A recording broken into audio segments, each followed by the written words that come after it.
testing is nothing but unit testing phase, which is conducted as part of your testing procedure. So as you know, the testing procedure basically starts with your unit testing, followed by your integration testing, and followed by your system testing and UAT. And this is conducted, all these 4 phases of testing are conducted as part of your testing process or testing phase present in your SDLC, software development life cycle. So we have already come to know that the 6th phase of your SDLC is testing. So this testing, which is present in the 6th phase of your SDLC, is conducted in a particular manner, where you start the testing by first conducting your unit testing phase. That is nothing but white box testing, and that's what we had discussed yesterday. And we had discussed that there are different ways, or there are different techniques of your white box testing or your unit testing that you should follow as a developer to conduct it. So the first technique of your white box discussed was your code coverage analysis, and then followed by your loop coverage, which you can see in your screen. And after we had discussed loop coverage, we had gone to conditional coverage analysis and defined what is conditional coverage analysis, how it is done by the development side for the purpose of doing white box testing or unit testing. Then we had discussed about path coverage, and followed by your mutation testing. So on successful completion of your unit testing phase, then only you can jump to the integration testing phase. Okay, so without completely finishing up your unit testing phase, you cannot jump to integration testing phase. So once you finish up your unit testing phase and you have your reports of unit testing phase, which are clear, understandable, and accepted by the stakeholders, you are not supposed to jump to the integration testing phase of your testing life cycle. So the next part, the next slide, is basically talks about black box testing. Now, as you know, that the next 3 phases after unit testing phase are integration testing phase, system testing phase, and user acceptance testing phase. Now all these 3 phases, which you can see, which I'm just highlighting in the screen also, I can highlight it like this. So all these 3 phases, which comes after your white box testing phase, are part of your black box testing. So you have 2 kinds of testing: white box testing and black box testing. Under black box testing, you are going to conduct 3 different types of testing. So under black box testing, you're going to conduct integration testing, followed by system testing, followed by UAT, user acceptance testing. So once you have finished up your unit testing phase, you're going to basically start your black box testing phase, in which the first thing that you're supposed to do is carry out integration testing. Once you successfully finish up your integration testing, then you can jump to system testing phase. Similarly, once you have successfully finished your system testing phase, you can jump to user acceptance testing phase. Now, based on this particular slide I've given, black box testing is done to check the application from end user perspective. That is, you're going to test the application as an end user would use it. For example, if you have a Gmail application in front of you, you are going to use the Gmail application as an end user, being a black box tester. Now in black box testing, you are not supposed to test the codes of the application. You're supposed to test the functional behavior of the application. Like, what do you mean by functional behavior? Let's say you have a Gmail app, and Gmail app is basically used for certain procedures. Now what are these procedures? They will be used for logging into the application by giving your username, password, and then you click on the submit button. Then Gmail application would be used to compose an email, and for composing an email, you're supposed to log into the Gmail application by giving your username, password, and clicking on the submit button. And then you click on a button, you get your inbox page where you see a compose button. You click on the compose button, the editor of the compose opens, which is followed by you typing in the message that you want to send to the concerned person.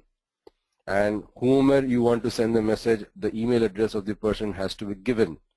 Now after giving the particular email of the person to whom you're sending the message, you're supposed to give the subject line where you describe the zest of the message, the importance of the message, or the one-liner for the message, and then you describe the message part in the compose section. And then what you're supposed to do is basically click on the send button to send the particular email to the concerned party wherever you are sending it.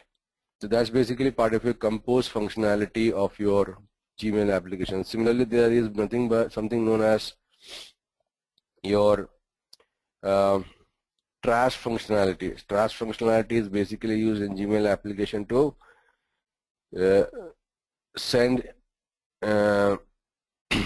unimportant emails to trash which you do not require. So what you're supposed to do, you're supposed to log into the Gmail application and then open up your inbox page. After that you're going to select the emails which you want to send it to trash, which are unimportant for you, and you basically select it and then click on the delete button. The moment you click on the delete button, it goes to trash. This is nothing but the functional behavior of the application. As an end user, you would use it. Similarly, in the same manner, the black box tester is going to test the application based on the end user's perspective, and that's what I've given out here. If you see, you're going to check the application from an end user perspective, and what you're going to check, you're going to test the functional behavior. I explained you what is a functional behavior by giving an example of Gmail.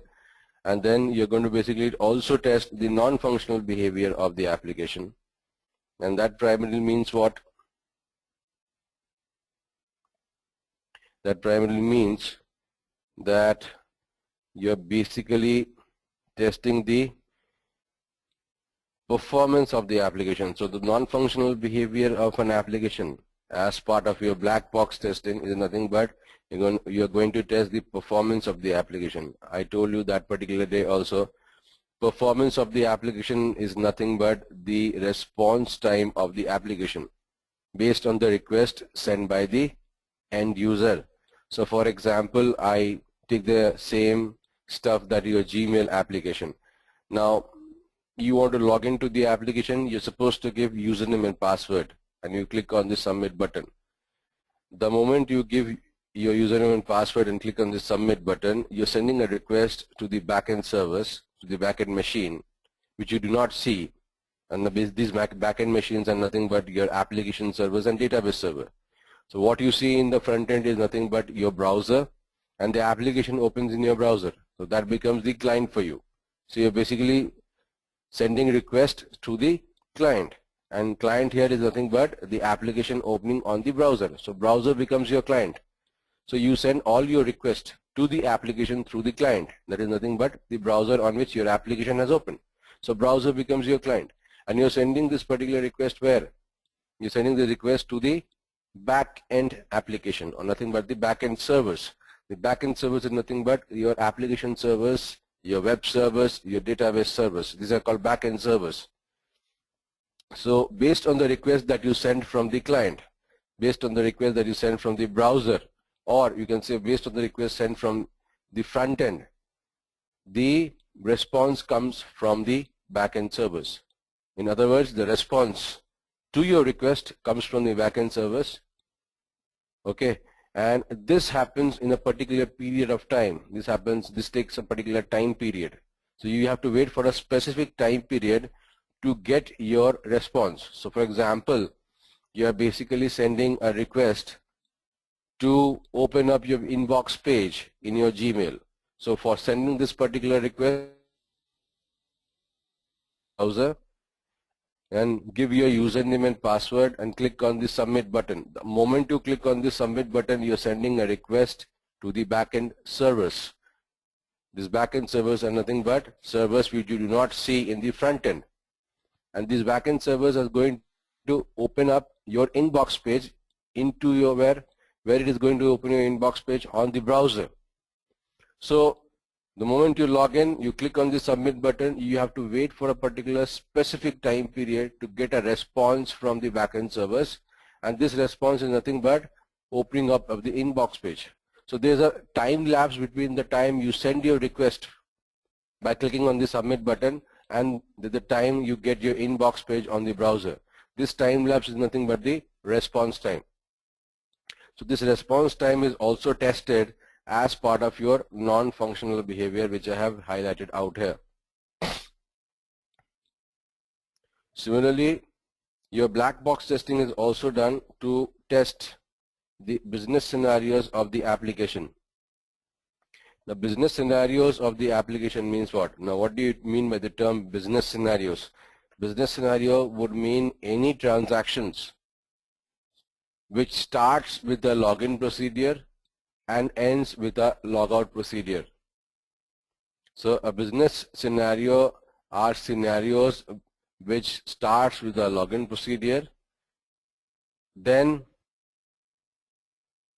it starts with a login procedure and ends with a logout procedure, and in between this login and logout you have the transaction set. Now, example of a business scenario. For example, I have given this particular stuff before also. Your ATM machine. What you're going to do with your ATM machine? Your ATM machine would be used for withdrawing your money. Your ATM machine would be used for account-to-account transfer. Your ATM machine would be used for pin change. Your ATM machine can be used for mini statement. Your ATM machine can be used for balance inquiry. So all these transactions that you do, that is your withdrawal, account-to-account transfer, pin change, mini statement, or balance inquiry, would require you to log into the system first. And log into the system means what? How do you log into the system? You have to give your card, you have to swipe your card, and you have to give your PIN number. There is nothing but the personal identification number. That's the login procedure. Then you do the withdrawal scenario. In the withdrawal scenario, what you're supposed to do, you're going to basically select from which particular account you want to withdraw your money. It can be a savings account, it can be current account, it can be overdraft account. You choose your savings account, and after that the applications ask you to fill up the amount that you want to withdraw. So you basically then type in the amount, and after typing the amount, it will ask you for a printout statement, and after you basically give a yes or no for the printout, it is supposed to ask you for further transactions or not. The moment you say no, you get your card out, you get your printout statement. So you have a certain set of procedures in a withdrawal scenario. So withdrawal can be considered as a business scenario of the application, or pin change can be considered as the business scenario of the application. Okay, and these business scenarios would definitely start with a login procedure. So for a withdrawal or for a pin change, the common login procedure is swiping your card and giving your pin change. And the logout procedure will has to be also initiated after you do the transaction of withdrawal or pin change. That is, you said you do not want to go for further transaction, you get your card out. That's a logout procedure. So any scenario which starts with any transactions which has a login procedure and ending with a logout procedure is a business scenario of the application. That is what you are also going to test as part of your black box testing. But yes, you're going to test the application from a end user perspective, where you do not get the codes, but you get the application for the purpose of testing. And then I told you the black box testing is conducted in 3 phases. It is conducted first in your integration testing phase. You have to first do your integration testing. Once you successfully finish up your system testing, you're supposed to do, once you successfully finish up your integration testing, you're then supposed to enter your system testing phase as part of your black box testing. Once you successfully finish up your system testing phase, you're supposed to jump in your user acceptance testing phase. So the next slide, I'm going to tell you about integration testing phase. So what happens in your integration testing phase? This is the first phase of your black box testing. So this is the first phase of your, so the black box testing first phase is your integration testing. And that is what I have defined in the next slide. So let us define what is the integration testing. Integration testing is done to check the integration of the modules So it is important you check the integration of the modules where we need to test the integration based on the module relationship defined for the application. So we are going to check the integration of the modules where we need to test what? So we are going to check or we are going to test the integration of the modules where we need to test what? The integration based on module relationship defined for the application. Now if you are not understanding this particular statement, it is easier for me to define it like this. For example, you have, let's say, an application, let's say a Gmail application. Let us take a Gmail application only. Now a Gmail app. Now what are the modules inside the Gmail app? The modules inside the Gmail app will be your login,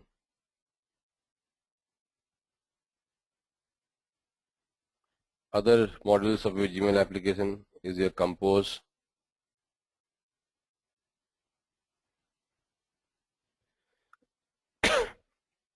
third module of your Gmail is inbox,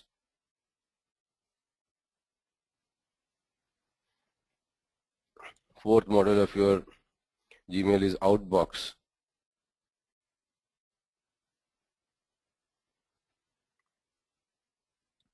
fifth is your draft,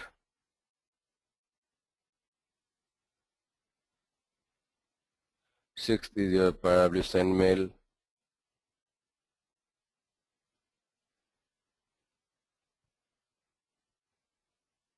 another module can be your logout.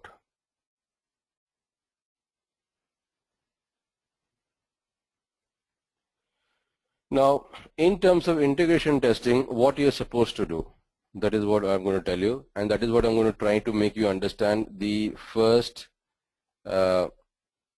sentence given. So integration testing is done to check the integration of the modules. So if you have these modules in a Gmail application, you are going to test or check the integrations of these modules. Where what you need to test? The integration based on the module relationship. So you're going to test the where actually what you are doing, you are actually testing the relationship of these modules. So that means what? You're going to test is the modules related with one another, are actually working in tandem. That means these are the modules of the Gmail application. So these modules are defined or are basically related with one another based on certain terms and conditions. Okay, so it is not that all the modules in a Gmail are related with one another. Okay, some modules are related with one another, but others are actually not related. So based on the relationship of the modules, you are going to test the application, and that is what you do in integration. You're going to integrate the modules of the application, but do the testing based on the module relationship. For example, if I take the module relationship of a Gmail application, the login module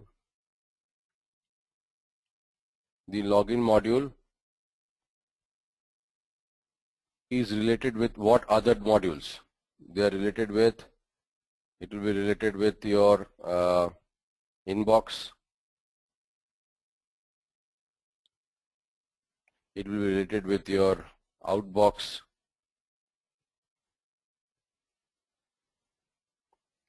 it will be related with your draft. Similarly, it will be related with your send mail. So these are the, I'm saying that this login module will be related with your inbox, outbox, draft, send mail.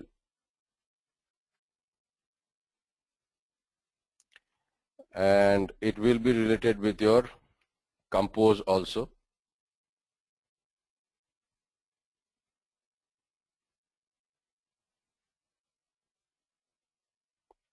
Any other modules? So compose, inbox, outbox, draft, send mail. But what you're supposed to do, you log in, and then when you log in, these modules are shown to you. If you open up your inbox page, not only the inbox page will be shown to you after you log in, outbox will be also shown to you, draft will also be shown to you, send mail will also be shown to you, and compose will also be shown to you. But do you see the login module with the logout module? Do you see something like when you open the login page, you see the logout procedure, or you see the logout functionality, or you see the logout module by itself? No. You see the logout module once you have gone to the inbox page. So you see the logout. You can log out from the inbox page. You can log out from the outbox also. You can log out from the draft.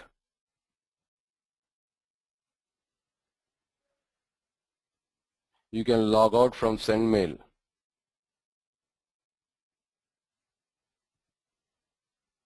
Similarly, you can log out from compose. So this is a common relationship, but you do not see that once you log in, so you do not see that once you have logged in, login would never be shown with a logout. This relationship does not hold true because you never see a login module and a logout module together. You have to first log inside the application, and the first thing that you see are these modules. Then you see the logout connected with these modules. So the relationship between login and logout is not one-to-one. It is not a direct relationship. You will have an indirect relationship between the login and logout module, in which you have to first log into the application. The next step that you see are these modules like inbox, outbox, draft, send mail, compose, and then on these modules like inbox, outbox, draft, send mail, compose, you see the logout. So that is what the relationship between the login modules and the other modules present in the Gmail. Similarly, if I take an inbox page or inbox module into consideration for a Gmail application, again, it is directly related with what modules? Let me remove this. Let us take the inbox module now. What are the modules it is related with? It is related with login. It is related with logout, because you have to go inside the inbox page by logging in. So there is a relationship between inbox and login module. You can go and log out of the application if you are inside the inbox. So there is a direct relationship between inbox and logout. You can send mail from here, from the inbox. That means the direct relationship between the send mail functionality and the inbox. You can compose also. Is a direct relationship. Then you have a direct relationship for a draft. They are different modules and their relationship. Similarly, you have a relationship between inbox and your compose. Similarly, if you take the send mail functionality, a send mail module rather, now what is the relationship? There's a relationship with the login module. There's a relationship with the logout module. The relationship between send mail and your draft. You can see, go to draft directly from send mail if you want. You can also go to compose module directly from the send mail. You can also go to your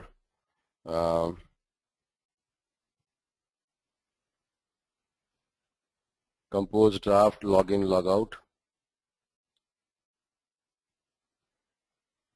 So you can go to this particular modules from the send mail module. Similarly, if you take the compose module into consideration, now what modules it is directly related with?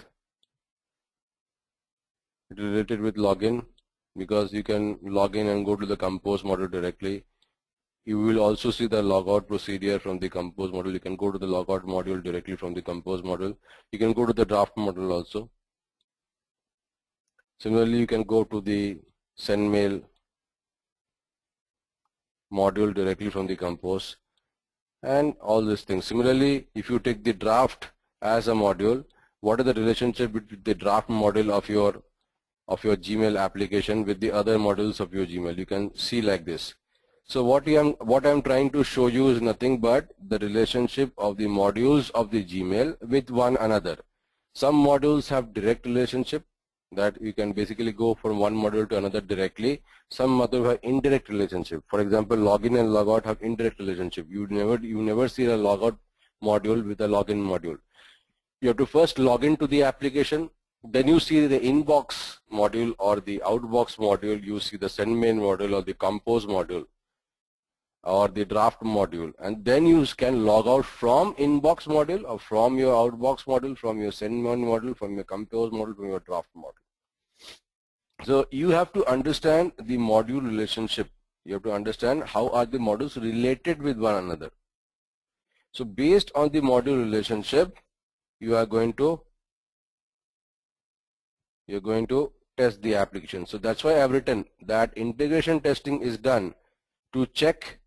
To check means to test the integration of the modules. Now how do you test the integration of the modules? Based on the module relationship defined for the application. So you are going to test the application's modules integration based on the relationship of the modules with each other. So in the integration testing phase, what happens is you integrate the modules together. After you integrate the modules together, you need to test how are the modules talking with each other. How is the flow of data from one module to another? As an end user, you are not going to see the flow of data from one module to another. What you see is the respective screens. For example, if I see the login screen of Gmail, do I see the logout screen? I don't see it. I need to log in to see first what do I see? I see the inbox screen, and in the inbox screen I see the modules like your outbox, draft, compose, send mail, and your logout also. So you can say in a Gmail application, logout is indirectly related with logout. That is, in your Gmail application, the login is indirectly related with your logout, while there is a direct relationship of the login with your inbox, outbox, compose, send mail, draft, outbox.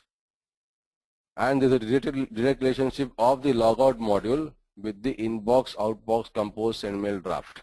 But there is an indirect relationship of the login module with the logout module as far as Gmail application is concerned. So integrate the modules first, and what you're supposed to do as a tester, after the integration of the modules happens with one another, you are going to test the integrated modules to check how it is reacting with one another. Is the flow of data correct between the modules which are combined together? Is the flow of screens correct between the modules which are combined together? This flow of screen that you call as a flow of data is nothing but dependent on the relationship of the modules. You do not see the screen of logout with the login in your Gmail. That is what you're supposed to do in your integration testing. Now, generally, what we do is integration testing should be conducted when you actually do solution integration. Solution integration is one of the sub-phases of your coding. Okay. And coding is the 5th stage of your software development life cycle. Now, if you go back to your coding behavior, you see that the coding is done in 4 different steps: solution mapping, followed by solution integration, and followed by system integration, and then followed by system release. In solution mapping, you're actually coding the individual models as far as coding is concerned. You are doing integration, you are doing coding of inter-module models in solution mapping. And if required, you are basically mapping it with the database. And in solution integration, you are integrating the modules. So once you have finished integration of the module, once you have finished the coding required for integration of the modules, which happens in your solution integration phase of your coding, then you are supposed to do integration testing, and that's what I have defined out here in the third instance or the third part. Should be conducted on successful completion of integration, sorry, not this particular one, the above one. In other words, we check the working behavior of the modules of the application when they are integrated in the solution integration stage of coding phase of your SDLC. And that is what I have given out here, which is I'm highlighting. So once you have finished the solution integration codes, where you create codes for integration of the modules, okay, and this solution integration is carried out by whom? By the development side. So they need to basically write codes for integration of the modules. Once they have done integration of the modules by writing codes for it, as a tester you are supposed to do integration testing, and that is what I have given as part of your second sentence of your integration testing. The third sentence says should be conducted on successful completion of unit testing or white box testing. I have told you this also beforehand, that you are supposed to do your integration testing once you have successfully conducted your white box testing phase, or other words it is also known as your unit testing phase. You need to finish up your unit testing phase or your white box testing phase in order to jump and do your integration testing. Now there are certain ways in which, the next point is the ways or the different types of integration testing. The integration testing can be conducted in two phases, okay, and these phases are not, you do not have to conduct both the phases. It depends on the fact that how much your application is integrated, okay. So based on the level of integration, for example, if you have done 100% integration of the application, that means all the modules are integrated correctly, then you can do non-incremental testing, non-incremental integration testing, okay. But let's say you are still integrating all the modules are not integrated and you are supposed to do integration testing, then what you do is something known as your incremental integration testing, okay. So there are two ways to conduct your integration testing, and those are given to you. These two ways are your incremental integration testing and non-incremental integration testing. But the dependency to conduct is dependent on the fact that how much your application is integrated, how much the modules of the applications are integrated. If you see that 100% of the modules are integrated, you can conduct your non-incremental integration testing. So I'm telling you ways how to conduct these two types of integration testing. So once you see that all the modules of the application are integrated, you can conduct the non-incremental integration testing. But if you find out that all the modules are not integrated, certain modules are only integrated together, then the only way to conduct your integration testing is through the process testing. Okay, just please remember this. Now, further going ahead, I will tell you about what are the different types of incremental integration testing. So the different types of incremental integration testing are top-down, if you see, bottom-up, and sandwich testing. These are the three ways through which you can conduct incremental integration testing. Similarly, if you see that you need to conduct non-incremental integration testing, the only way you can conduct is through the process of your Big Bang. So Big Bang testing is part of your non-incremental integration testing, okay, and you need to conduct non-incremental integration testing when you see that all the modules of the application are being integrated together. So two things, I'm again repeating again and again. There are two ways to do integration testing: incremental integration testing and non-incremental integration testing. The dependency to follow a particular way will be decided on the fact that how much your application is integrated. In other words, how many modules of the application are integrated, or in other words, how many modules are being integrated as far as coding is concerned. If the codes are 100% defined for the integration, that means all the modules are integrated.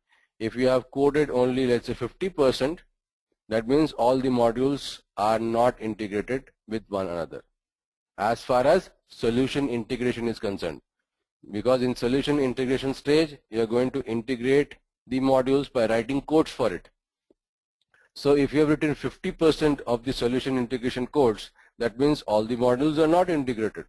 If you have written 100% codes as far as solution integration is concerned, that means you have integrated all the modules of the application. So it depends on the fact that how much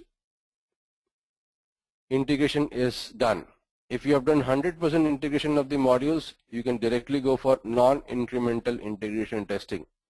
If you have not done 100% integration of the modules, you can go for incremental integration testing. In the incremental integration testing, you're supposed to do it in a particular manner: top-down, bottom-up, and sandwich.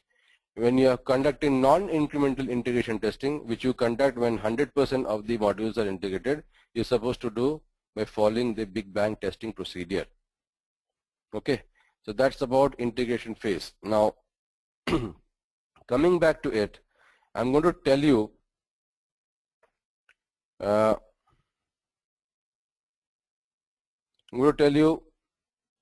when do you conduct. Now the next question arises is, okay, fine, my all the modules are not integrated, so I will follow my incremental integration testing. That's fine. So let us take a scenario in which you find out that all the modules of the application are not tested. So what do? You're supposed to do incremental integration testing.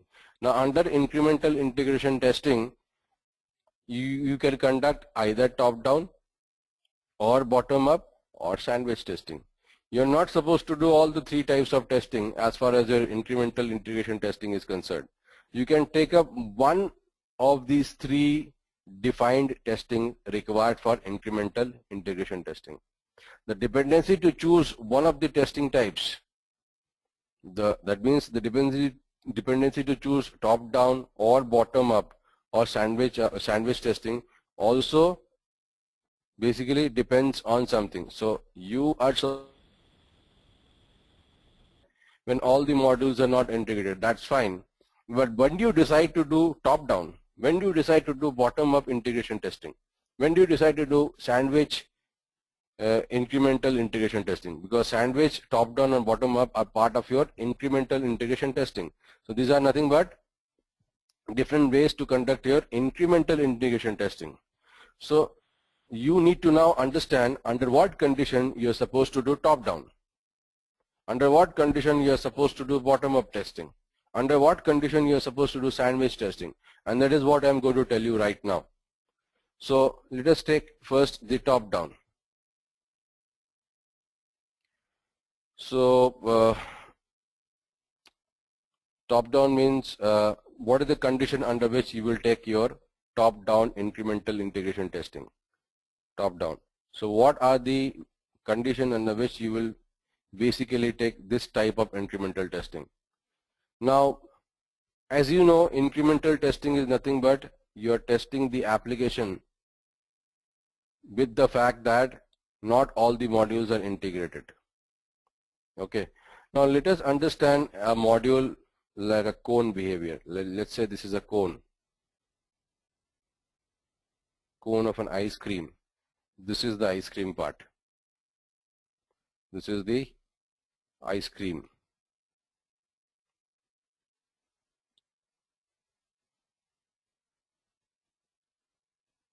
And what is this part?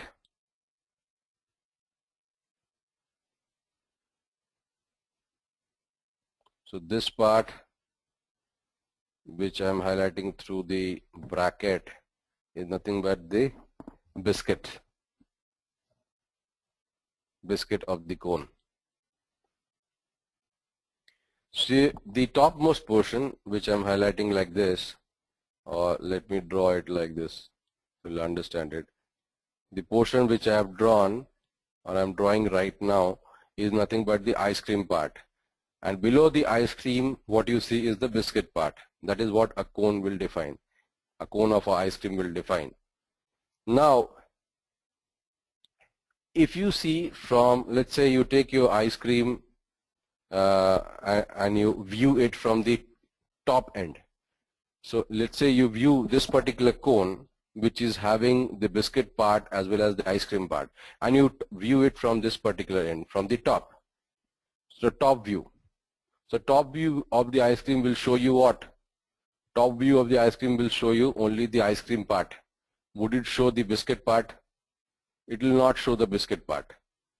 So if you basically see a cone of an ice cream and you watch it or you view it from the top end, that means you do a top view of the cone which has the ice cream present, you only see the ice cream part, you do not see the biscuit part.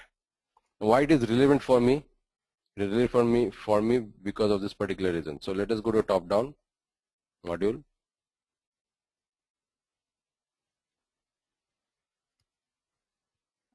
Okay, now you see the cone,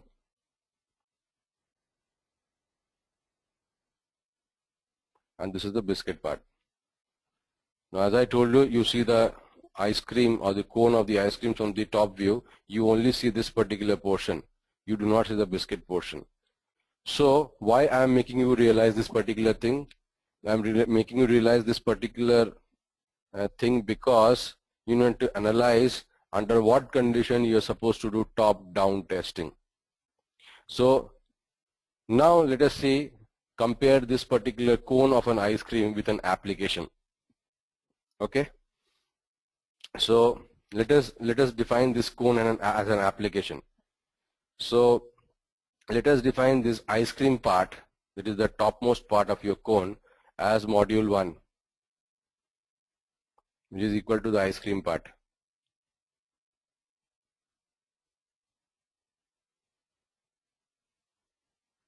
Okay, and then you define this particular portion. I have divided this portion like this.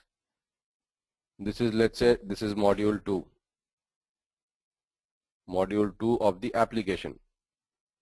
And then you define this particular portion. This is your, so this portion is your mod 2, module 2 of the application. This portion, that is this portion, is your module 3, and the last portion, or let's say it will be divided one more. This portion is your module, let's say module 4, and the last portion, that is this portion, is your module 5 of the application. So how many modules are there? You have module 1, which is nothing but the ice cream portion. Then you have module 2,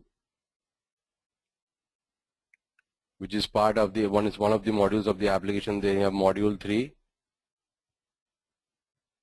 Then you have module 4, and then module 5. Now let us hypothetically understand it that the coders, as part of your solution integration stage, for example, have coded module 1 and module 2. That means what they have not done? They have not done the integration of module 3, 4 and 5. Now the coding, what they have done the coding of module 1 and 2. They have not done the coding of module 3, 4 and 5. And this coding done by the developers is also based on that fact that what is the relationship between these modules. For example, it is possible, looking at the cone, that module 1 is directly related with module 2. But module 1 is not directly related with module 3, 4, 5. Looking at the cone, module 1 is out here. So module 1 is directly related with this module 2.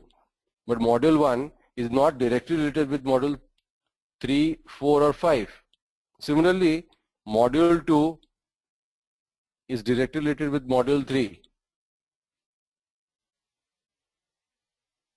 Module 3 and module 2 is not directly related with module 4 or 5. But module 2 is again directly related with module 1. This is the relationship of the module 2 with other modules. Similarly, if you take module 3, this is this portion is directly related with module 4. But module 3 is not directly related with module 5. But module 3 is directly related with module 2 also. But module 3 is not directly related with module 1. This is the relationship based on the cone that you are seeing, because I have divided the cones into different modules. So module 1 is directly related with module 2, but module 1 is not directly related with module 3, 4, 5. Similarly, module 2, if you take, is directly related with module 1 and module 3, but it is not directly related with module 4 and 5. Similarly, if you take module 3, it is directly related with module 2 and module 4, but it is not directly related with module 1 and 5. If you take 4 into consideration, module 4 is directly related with 3 and 5. But module 4 is not directly related with module 2 and 1. Similarly, if you take module 5, directly related with module 4 only. But module 5 is indirectly related. That means not directly related with module 3, 2, 1. So based on this relationship of the modules which I am showing you, the coders are going to do or write solution integration codes. Now under these circumstances, what I am telling you is, let's say the application is coded by the coding side. That is, they have created integration codes for only module 1 and 2. They have not written codes to integrate module 3 and 4 and 5 based on the relationship of the modules. So let me remove it. So let us understand that this is a application and you have only coded, so as from the development side they have only coded module 1. This is module 1. They have only coded module 1. Let's say this is module 2, 3, 4, 5. This is module 2. And let's say they have not created codes to relate module 3, 4, 5 with the other modules of the application. So what I am saying is a hypothetical condition in which this portion is coded. That means this portion codes have been written to integrate the module 1 and 2. But this portion has not been coded. That means there is no code created for relating module 3, 4, 5 with one another or for relating it with module 1 or 2. So the relationship is something like, as I described you some time back, module 1 to directly related but not directly related with 3, 4, 5. Similarly, module 2 is directly related with module 1 and 3, not related with directly with 4, 5. If you take the third module, directly related with module 2 and 4, but not directly related with 1 and 5. So based on this relationship, the coders are going to code it. Now, as I told you, hypothetical condition I am taking, module 1 and 2 are coded. That means they are coded based on the relationship between the modules. But the application is such that the module 3, 4, 5 are not been related. That means the codes for relating module 3, 4, 5 with one another and relating 3, 4, 5 with the other two modules have not been done by the coding side. Those integration codes for module 3, 4, 5 has not been written. Under this condition, what you are supposed to do? So you see module 1 is coded and module 2 is coded. Rest of the modules are not coded. Now, under this condition, what you are going to do as far as your integration testing is concerned? Okay, Now go back to my sentence, incremental integration testing. It will be conducted when all the modules are not coded. That means all the modules are not integrated with one another. So you see a condition out here, only integration has happened for module 1 and 2. Module 3, 4, 5 has not been related. All the codes for relating module 3, 4, 5 has not been written. Only module 1 and module 2 is written. So this is a typical case of conducting your incremental integration testing. Now, would you decide on testing, bottom-up testing, or sandwich testing? In this particular case, you see that you have coded the topmost portion. That is, module 1 is the topmost portion.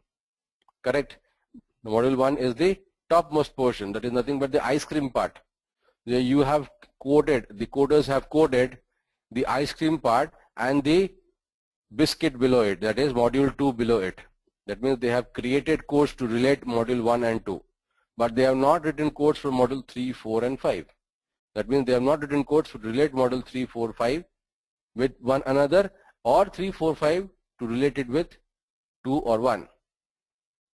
So you see, in this particular scenario, the condition is arising that you have only coded the topmost portion, that is module 1, and the portion below it, it is this particular portion, that is module 2. So under the condition, when you see that the topmost portion is ready, that means the topmost portion has been made and you are supposed to do, that means the topmost portion has been coded and you are supposed to do integration testing. Okay, you're supposed to do what type of testing? Incremental integration testing. You take a decision to conduct top-down. So under the condition in which all the modules are not related, under the condition in which all the modules are not integrated, first under the, so the first, the 2 points which you take into consideration to conduct top-down incremental integration testing. First, all modules are not integrated. Second, the topmost portion is ready. Only the topmost portion is coded. So under these two typical scenarios, you are going to do top-down testing. Top-down means you are going from top to down. So you are going to do a top-down incremental integration testing on the condition that means all the modules are not integrated. The only model which is available to you as far as the integration is, let's say, the topmost part, that is the ice cream part, or you can have a condition that the topmost part and the module below it, that is module 2, is integrated. It is possible that only module 1 is made and all the modules are not coded. Under that condition also, you need to say module 1 is the topmost part or not. Yes, it is the topmost part. You can go for top-down testing. So top-down testing means moving from top to down. Okay, or a condition in which module 1, that is the topmost part, and module 2 are coded. That means they are coded and their integration codes are also ready, and module 3, 4, 5 are not available. So under this condition also, you can do top-down testing. Similarly, if you see a condition like module 1 is coded and module 1 is the topmost part of the application, the topmost part is the portion that you see in front of you. Okay, so that is why it is called the topmost one. That's what you see from the top end. Okay, so the module 1 is ready, that is nothing but the topmost part. Module 2 is ready, that is the portion below it, or the module 3 is ready, the portion below module 2. So these portions are basically given based on the hypothesis that the application is like a cone. Please understand it. So based on the factor that the application looks like a cone, I am giving you this. Let's say the topmost portion is ready, the portion below it is ready, and the portion below module 2 is ready. Under that condition also, you will see that module 4 and 5 is not ready. Under this situation also, you will conduct top-down testing. Similarly, if you have module 1 ready, that is the topmost portion, module 2 ready, 3 ready, 4 ready, module 5 is not ready. That is the bottommost portion of the application if you are taking the application as a cone. Okay, under this situation also you will conduct top-down testing only. Now why top-down? That means under what condition you will take top-down testing? Top-down testing is part of incremental integration testing. So we will take down top-down testing when all the modules are not integrated. Plus, one of the important behavior of you to take top-down testing is that the topmost application or the topmost module is ready for you. So the moment you see the topmost module is ready for you and the rest of the modules are not ready, you will take top-down testing as part of your incremental integration testing. Now, what do you mean by the top module, the topmost module? The topmost module of your cone or the top part of your cone is what? The ice cream that you see. Do you see the other? So if you have a top view, you do not see the biscuit part, you only see the top view. That is nothing but the ice cream that you see if you do a top view of the cone. So in terms of application, what is the topmost module that you see, that you view? The topmost module in your screen of your application or in the screen of your computer. For example, the Gmail application. What do you see when you open your Gmail? You see the login screen. So that becomes the first module for you.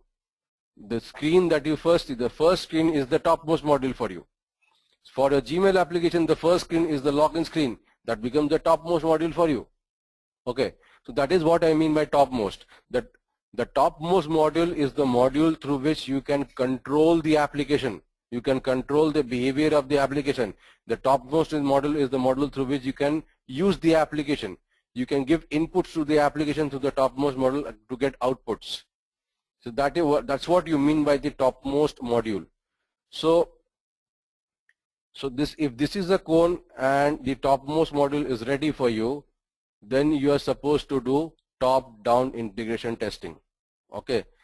Topmost module of any application is nothing but the application that you see in your screen or the first screen of your application. For a Gmail, the first screen that you see is a login. So that becomes your topmost module. This is the topmost module through which you can control the full application's behavior. You can control the full usage of the application. That is why it is called the topmost module. In other words, you can also say that if your GUI, the graphical user interface of the application is ready. The graphical user interface is nothing but the controls that you see in your screen. Controls like your username, control like your password, controls like your submit button. These controls could be used to control your application. So if this portion is ready, you say that the topmost portion is ready, because that is the topmost portion. Why? Because through which you can control the full application. So that is why in top-down testing, it is always required that the topmost module is ready. And then you can conduct your top-down integration testing. Okay. Now, the next question arises to your mind, if let's say module 1, that is the topmost module, and module 2, that is the module below it, these two are ready.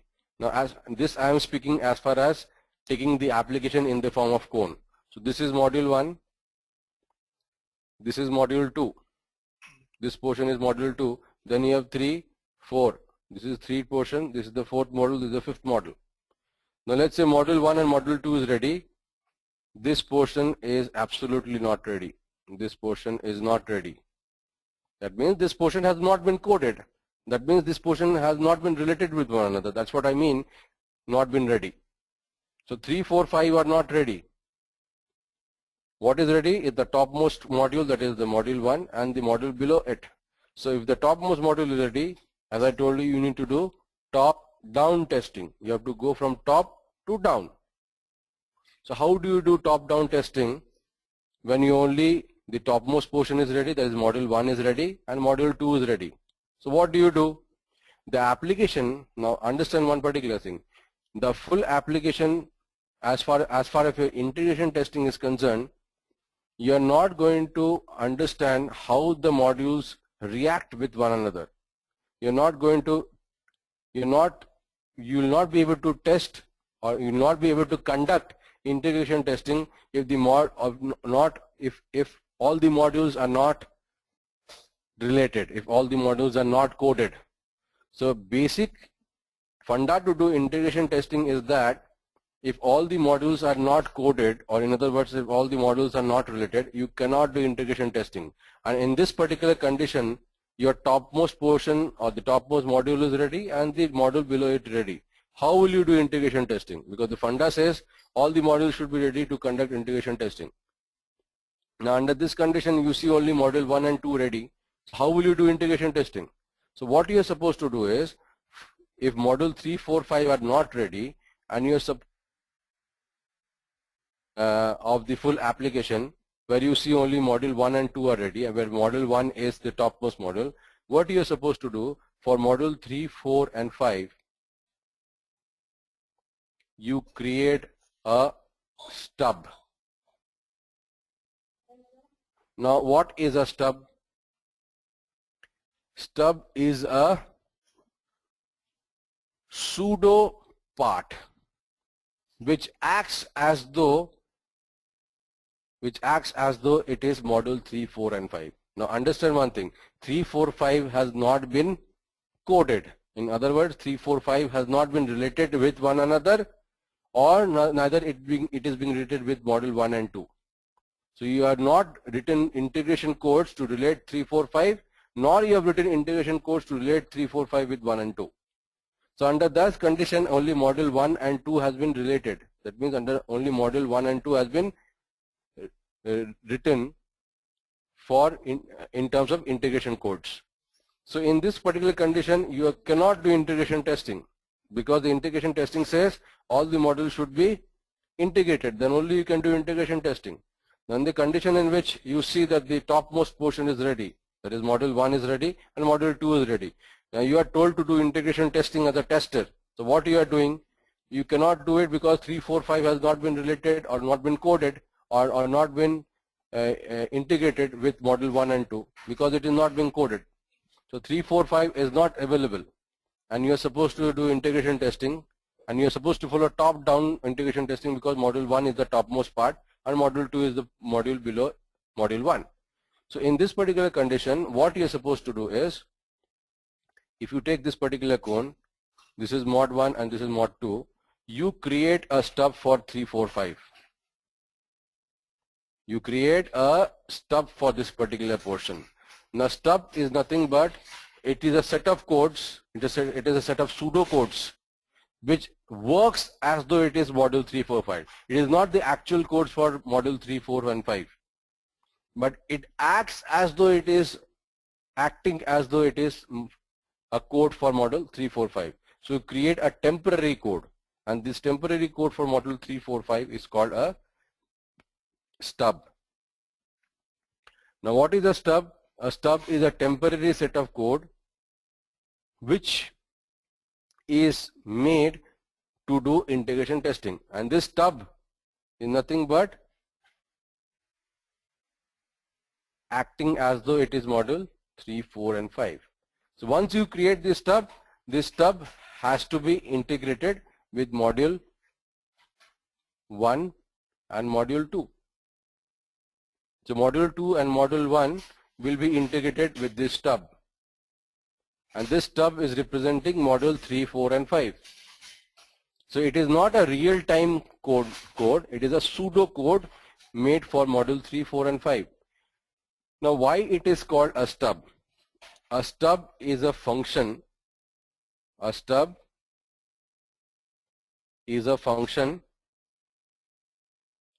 driven by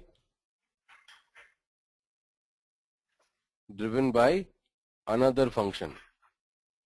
Now what is a function? Function is a set of codes. For example, addition. You can create an addition function. You can create a set of codes and call it as an addition function, and wherever you are supposed to use this addition function, you can call that function. For example, your application has 10 different parts in which you need to add 2 numbers. Either you can write separate sets of code in the 10 different parts, or you can create an addition function, call that addition functions directly to the portion in which you need to add two numbers. So that will help you in saving time and saving time by not writing the same kind of codes. So that is what a function means. So stub is what? Is a function. That means it is a set of codes driven by another function. So stub is nothing but a function which is driven by another function. And what is this another function? This another function is called a driver.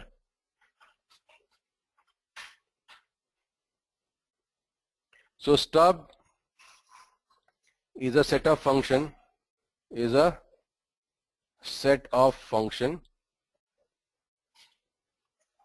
driven by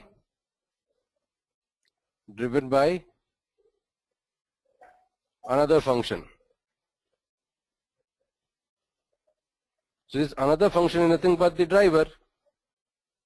It means that is the inference, because if this function is driving this particular function which is a stub, that means the function which is driving the stub becomes the driver. Correct? So it's something like a car and a driver relationship. You have the car, but you need to drive it. Otherwise the car cannot be driven. So the driver becomes the person who can drive the car. So the car becomes the stub, and the driver becomes the driver who is driving the car. So let us understand a stub or a driver as a driver and a car. So the concept of stub or driver is something very, very easy. Stub is comparable to a car. If you don't have a driver, who will drive the car?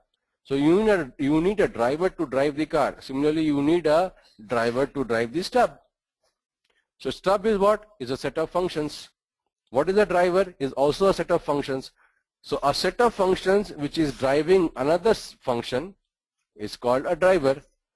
A functions driven by another function is called a stub.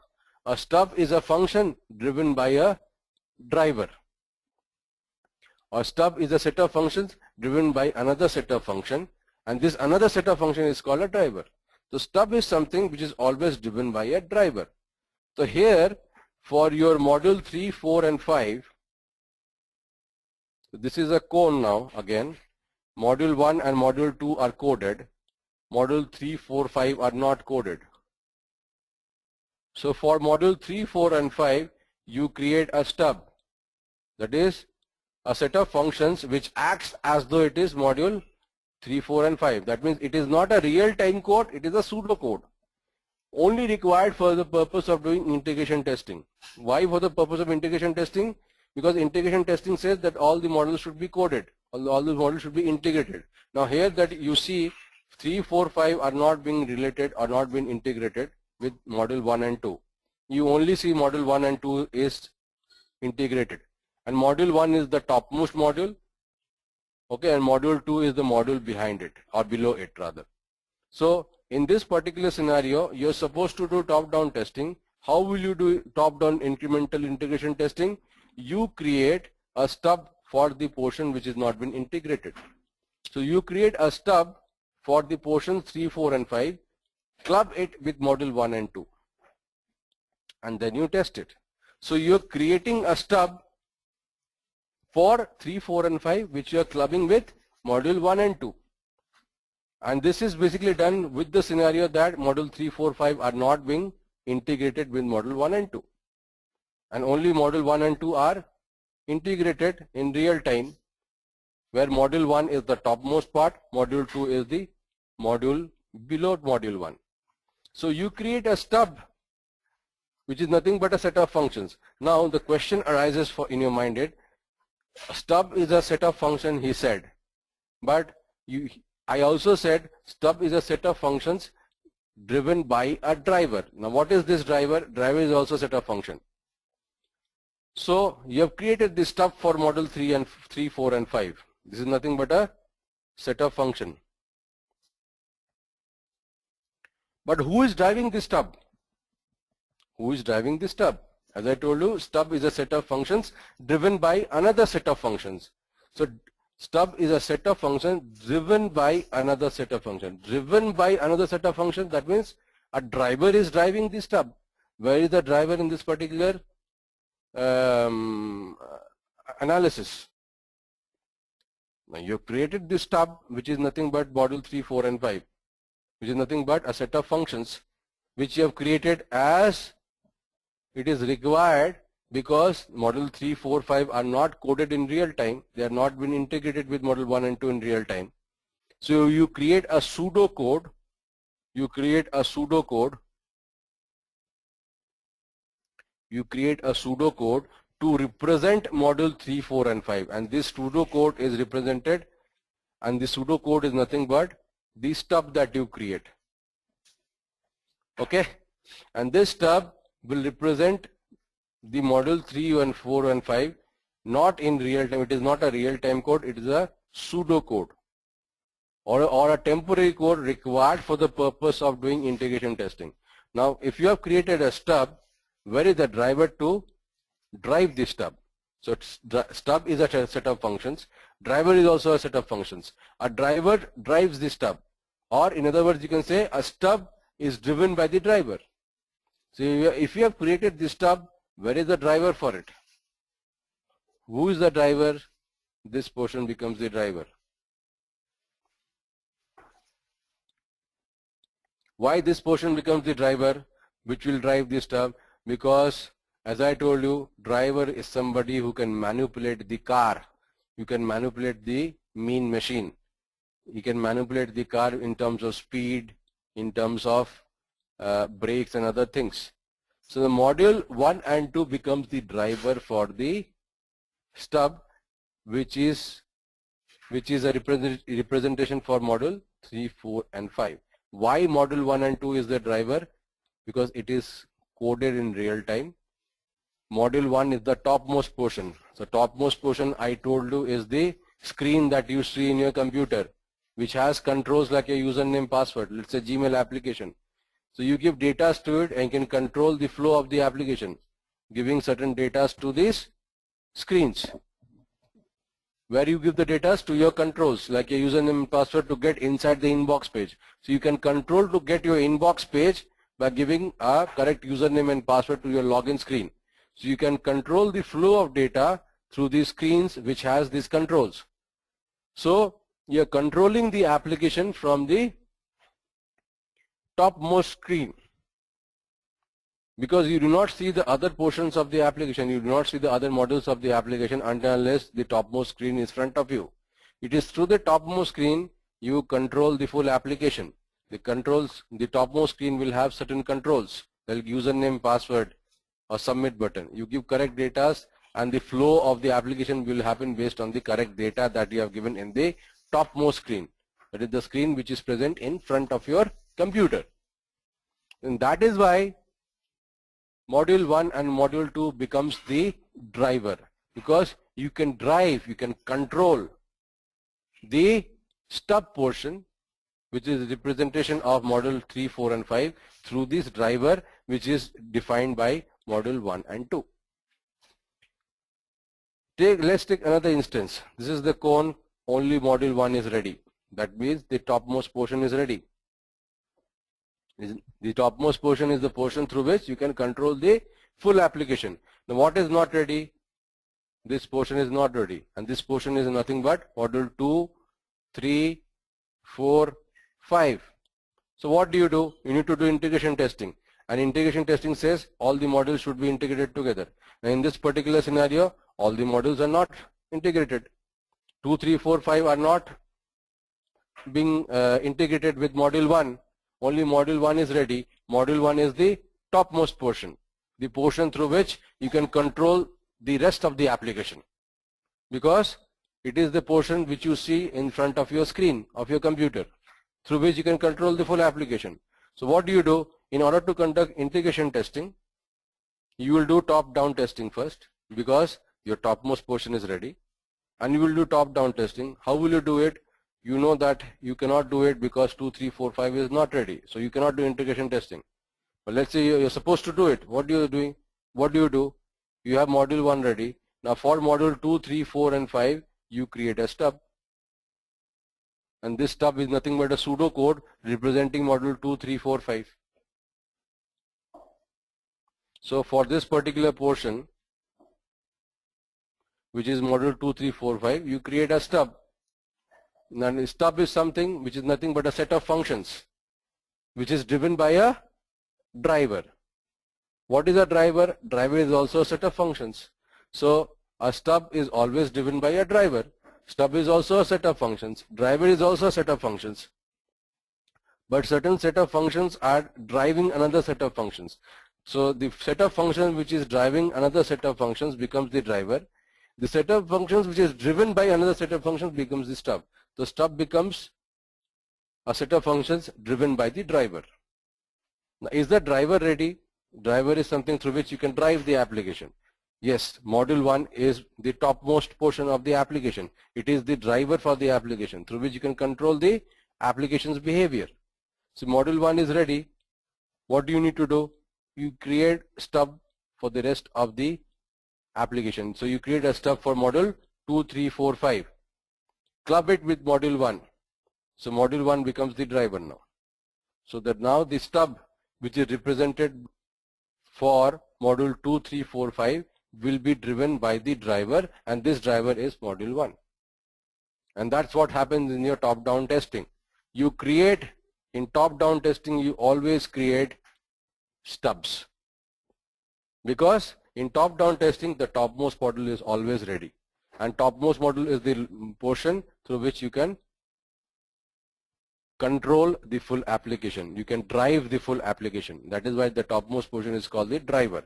Since the driver is ready, you have to create stubs for the rest of the modules which are not been integrated together. So let's say this is the cone again. Module 1 is ready, module 2 is ready, module 3 is ready in real time. What is not ready? This portion, that is 4 and 5. So what do? You see that the topmost portion is ready, which can drive the full application.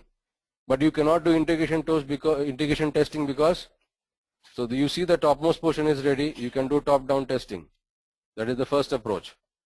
Second approach is that what is not ready? 4 and 5 is not ready. You cannot do integration testing. You cannot do top-down integration testing. So what do you need to do? Create a stub for module 4 and 5. Club it with the other 3 modules, and then you start doing integration testing. How do you do integration testing? You write down test cases. How do you write down test cases? Based on the relationship of the modules. So the test cases should define, the test cases for the integration testing should define the relationship of the modules. And then you execute those test cases to check if the relationship of the modules are maintained or not. Okay, so that's how you do it. So in this particular portion, 4 and 5 modules are not ready. The topmost portion is ready and the 2 modules below it is ready. You will do top-down testing, but you cannot do top-down integration testing because 4 and 5 is not ready. So what do? You create a stub. Okay, and club this stub which represents module 4 and 5 with the other 3 modules. Then you can drive the full application because the driver is present. The driver is the topmost module. You can drive it through this driver. You can drive module 2 from module 1. You can drive module 3 from module 1. You can drive module 4 and 5 from module 1. But this driver will act or will drive the other modules based on the relationship between the modules. Okay. So that is why top-down testing will have certain conditions. One is that the topmost portion of the application should be ready, or the topmost module should be ready. The topmost module is the module that you see in front of your screen of your computer, which can drive the full application because the topmost portion is the screen, and the screen will contain controls like a username, password, first name, last name. Data you give, through the data the flow of the application will happen. And in top-down testing, you create a stub for the modules which are not ready, which are the below module, which is not the topmost module. So the topmost module should be always ready for doing top-down testing. And for the rest of the modules, if they are not ready, create a stub for it. And that's what is top-down testing is. Okay. And bottom-down testing, under what condition you will do bottom-down testing? Bottom-up testing, sorry. not bottom down, bottom up testing. Bottom up means from down to up. Top down means from top to down. Bottom up testing, let us take this cone. Okay, which has 5 modules again. So this is the ice cream part, which is module 1. Okay, this is module 2, this is 3, this is 4, this is 5. Now let's say you have, in real time, you have coded module 5 and 4. This is coded in real time. This is coded in real time. Sorry.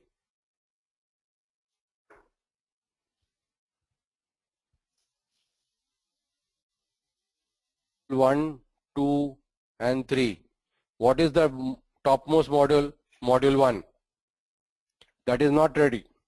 What is the module below it? Module 2. What is the module below it? Module 3. What is ready at this point of time? Module 4 and 5. So you see that module 5 and 4 are ready. The other 3 modules are not ready. Okay. How will you do integration testing? Because integration testing says, boss, you have to have all the modules integrated together. In this particular scenario, you see module 4 and 5 are only ready. Module 1, 2, and 3 are not ready. And in this, module 1 is the topmost module.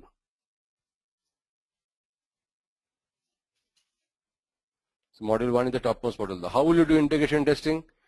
So what you do is, for module 1, 2, and 3, you create a driver. That means you create pseudocodes which represents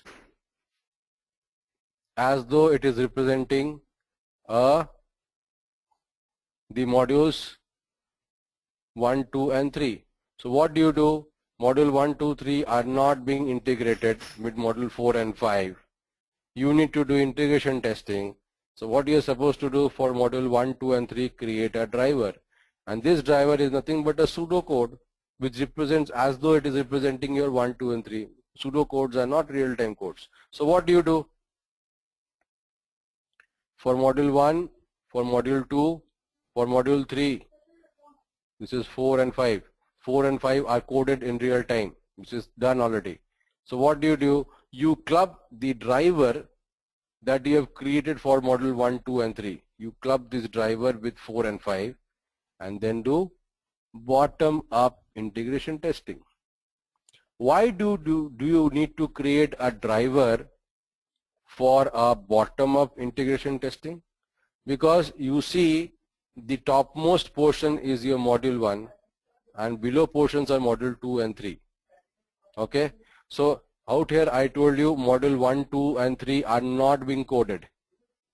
Okay, first, and then I told you module 1 is the topmost module. Topmost module can drive the application. Topmost module is the screen that you see in front of your application, in front of your computer, through which you can drive the flow of the application by giving data. And these screens will have controls. The topmost screen will have controls through which you can give data and control the flow of the application. Now in this particular scenario, you see 1, 2, and 3 are not ready. And module 1 is the topmost module. That means that is the portion through which you can drive the application. So what do you need to do? You need to create a driver then. And this driver is nothing but a pseudocode which will be representing module 1, 2, and 3. So what do you need to do after creating the driver, which is nothing but the pseudocode which represents module 1, 2, and 3, club this driver which is representing module 1, 2, and 3 with the real-time codes, with the modules which has been coded, that is with 4 and 5, and you do bottom-up testing. Okay, now another reason for conducting bottom-up testing is that you see that module 5 is the bottomest module, the module which is at the lowest part. Now that has been coded, okay, and the bottom above module 5 has been coded. That model 4 is above model 5. That has been coded. So you understand that the lowest model has been coded, okay, and the model above it has been coded. You have to do bottom-up testing. So this is also one of the reasons to conduct bottom-up testing. Okay. Now another scenario I can take for bottom-up testing is something like this is a cone. This is model 1, 2, 3.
In which you see that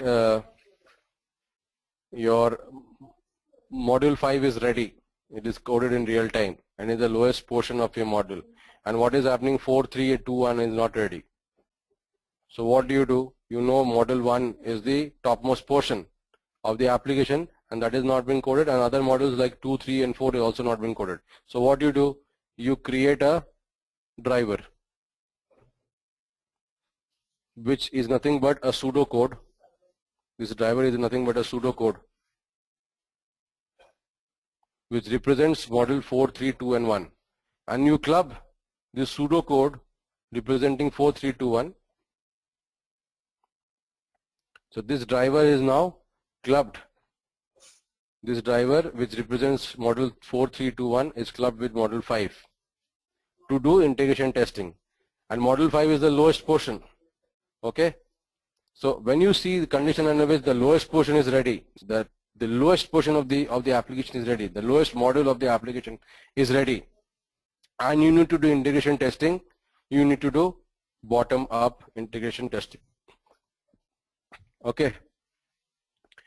So this is the condition under which you do bottom-up integration testing. So inference for top-down. For top-down, topmost portion should be ready, topmost module. The top module should be ready. Should be ready. And second is that you need to create stubs for the other modules which are below the topmost module. Create a stub for the other modules which are below the topmost module. In bottom up, inference is that you do bottom up testing, integration testing when the lowest module is ready. Lowest module ready. Is ready. For the rest of the modules, you create a driver and club it with the lowest module to do bottom-up testing. So for bottom-up testing, you create drivers. For top-down testing, you create stubs. So I'll complete the class session for today. What is left around for integration testing is your sandwich testing and your big bang testing, which is part of your non-incremental integration testing, which I will take in the next session. You guys have any questions to be asked?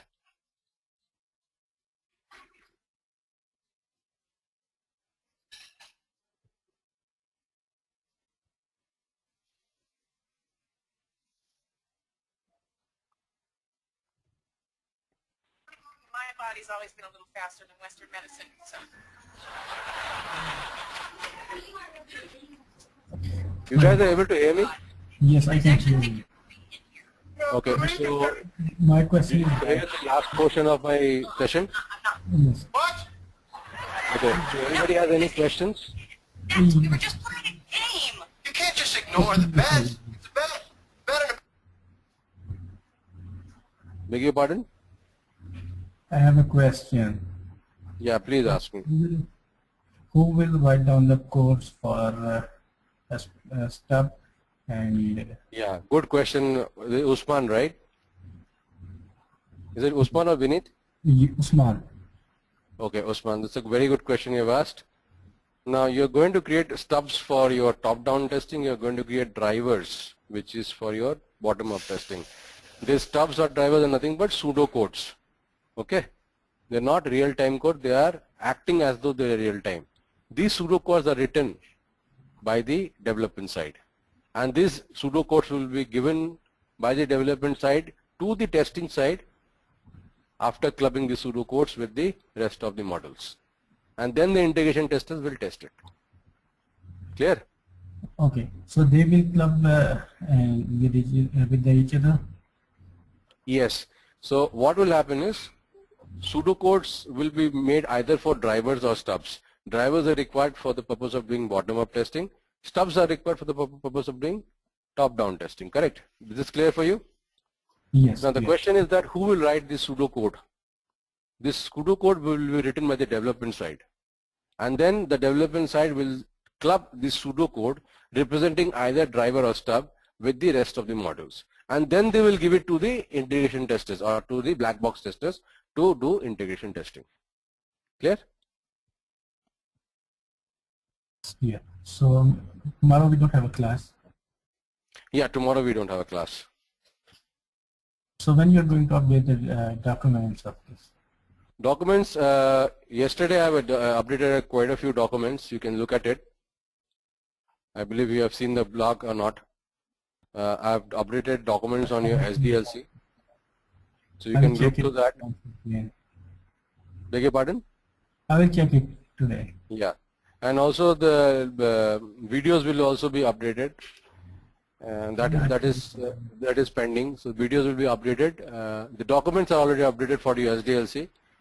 For your white box, I have given you the answer to your, I think you have only written that the question in the blog on your loop analysis and your conditional coverage analysis. That question was asked by, I think, you only. I don't know, or you by somebody else, but I have replied back to that. Okay. Okay. Thank you. Okay, and I'll upload this particular PPT also for your reference. Yeah, especially documents, because these are some most important documents for the testing. Yes, obviously, yes, definitely. Okay, thank you very much. Thanks. Anybody else has any question? And most importantly, I will upload my assignment tomorrow, so have a look at it tomorrow. No problem, Usman. In fact, I'm also going to upload assignment 2 today. Okay.